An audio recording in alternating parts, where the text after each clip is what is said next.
Already court को misguide कर चुके हैं। उन लोगों ने जो भी बातें कही हैं मेरे बारे में कि अर्शी खान जो है वो आने को मना करती है, तो ऐसा बिल्कुल भी नहीं है। और मैं वो कोर्ट में भी बात कहूंगी कि मैंने कब मना किया, क्योंकि मेरे पास ईमेल आईडी है, उसके सारे प्रिंट आउट है, मैंने जो बातचीत की है उनसे वो है। और शायद मेरे मैनेजर के पास उस चीज़ की रिकॉर्डिंग भी होगी, मुझे उससे बात करना पड़ेगी कि उनकी जब जब बात हुई है तो उस चीज़ की रिकॉर्डिंग है, वो मैं कोर्ट में जज साहब को दिखाऊंगी कि हाँ देखिए मुझसे बोरीवली पुलिस स्टेशन से सिर्फ इतनी बात हुई है। लेकर साहब ने सिर्फ मुझे रात में आने के लिए कहा है, मॉर्निंग में मैंने आने के लिए उनसे गुजारिश की कि मैं मॉर्निंग में आती हूँ, लेकिन उन्होंने मना किया। तो फिर मेरे हिसाब से जो भी है वो उन्होंने कोर्ट को एक गलत मैसेज दिया है कि अर्शी खान झूठ बोल रही है। शायद वो मैं तो क्लियरली बोलती हूँ कि लेकर साहब बिक चुके हैं और उन्होंने जो भी झूठ बोला है तो वो सामने है। तो उन्होंने कोर्ट में सिर्फ ये जताना चाहा है कि अर्शी सिर्फ बातें ही बातें करती है, लेकिन अगर उसको इंक्वायरी के लिए बुलाया जाता है तो वो साफ मना करती है। कोर्ट में भी कभी जाने वाले आप? देखिए अभी हम इंटरवेंशन एप्लीकेशन देंगे, देन हलफनामा जो एफिडेविट है वो मैं 19 अक्टूबर को हम हाई कोर्ट में जमा कर देंगे, सबमिट कर देंगे। अच्छा, राधे वहाँ पर एक आरोप भी लग रहा है कि उनके संस्था में जो काम करते जो लड़कियां होती नाबालिग होती है, तो उस पर क्या आपका कमेंट है?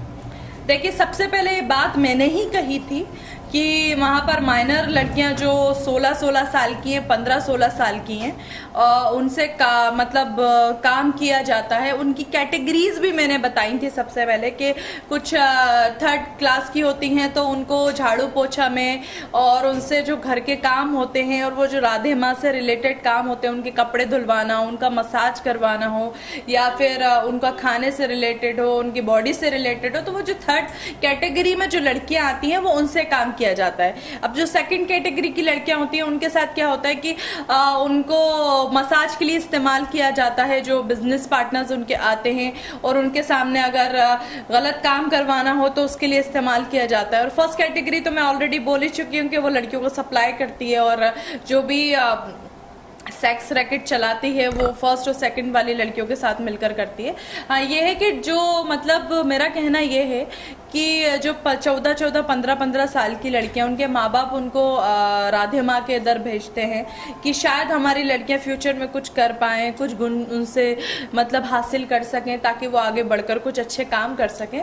तो वो लोग कम्प्लीटली, उन्हें तो कुछ पता नहीं होता है क्योंकि वो लोग गाँव के लोग होते हैं, उनको क्या ज़्यादा समझ रहती है। लेकिन वो वहाँ से लड़कियाँ बुलाकर, लड़कियां अपनी मर्जी से भी आती हैं और लड़कियों को फोर्सली भी बुलाया जाता है और उसके बाद उनसे जो गलत काम होते हैं वो भी काम करवाए जाते हैं। उसके साथ साथ घर के जो काम होते हैं, जो एक नौकर करता है, जो सर्वेंट काम करता है कि घर को धोना है, झाड़ू पोछा करना है, बर्तन धोना है, राधे माँ के जो पर्सनल काम है, उनका जो काम है मसाज से रिलेटेड हो या फिर जो भी हो उसका काम, वो छोटी छोटी लड़कियों से काम करवाती है। कहते हैं कि जो राधे माँ का घर है हवेली, उसमें भी नाबालिग लड़कियों को रखा है काम के लिए, उन लड़कियों को गुमराह किया जा रहा है। देखिए 100% में से कम उसके पास 50% तो नाबालिग लड़कियां ही होंगी जो ये लोग लेकर आते हैं, बाहर से गांव से लेकर आते हैं, उठाकर लेकर आते हैं लड़कियों को कि हम अपनी भक्त बना लेते हैं, हम उसके गुरु बन जाते हैं, हम इसको जो चीज़ सिखाना चाहते हैं, क्योंकि बाहर के लोगों को ज़्यादातर पता नहीं होता कि शायद वहाँ जाने के बाद क्या होता है। तो